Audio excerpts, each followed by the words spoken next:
information in a police-involved shooting in Norfolk. The woman who was the passenger in the passenger seat as her boyfriend was killed is telling her side of the story now. Someone from the Wells Fargo Bank at the intersection of Colonial Avenue and 21st Street in Ghent called 911 yesterday to report two people trying to cash a fake check. When authorities responded, police say 22-year-old Joshua Johnson put the car in reverse and hit an officer.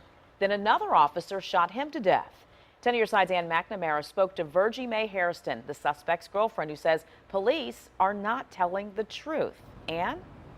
And it's worth mentioning she is also facing charges for trying to cash a fraudulent check, which is what started all of this here at the Wells Fargo in Ghent yesterday.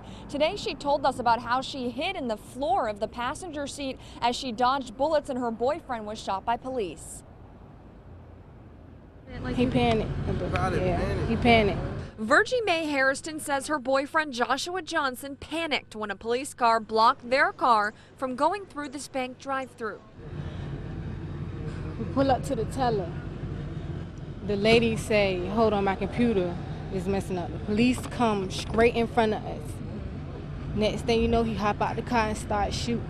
Turns out the teller called 911, suspecting the couple was trying to cash a fake check.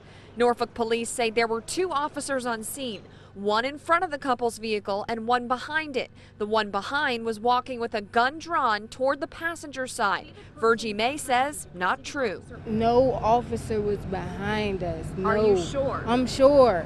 It wasn't no officer behind us. To get away from police, Johnson put the car in reverse. Police say that's when the car hit the officer behind it, throwing that officer onto the trunk, all while the vehicle is still moving backward. Police say the officer in front of the car fired his gun at the driver because he could no longer see the officer on the trunk and he feared that officer was under or behind the vehicle. But when Virgie Mae counted the bullet holes in the windshield, she couldn't understand how a shooting like this, with a car backing away from the shooter, could possibly be justified. 11, 12 times.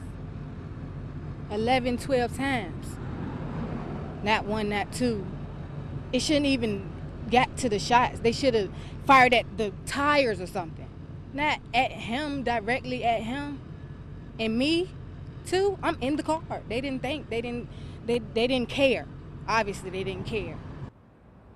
Police say that car was a threat to that officer, and you heard them say that they said it was justified because the one officer only shot when they could no longer see the other officer, and they feared that officer may be under the car or behind the car, meaning the car would have been used as a weapon. We wanted to sit down and talk with the chief of police today about that. What is the training policy? Was this executed properly? Was this the type of training that they hoped to see? Was this how it was supposed to work? The chief was not available for comment today, and neither were the police spokespeople.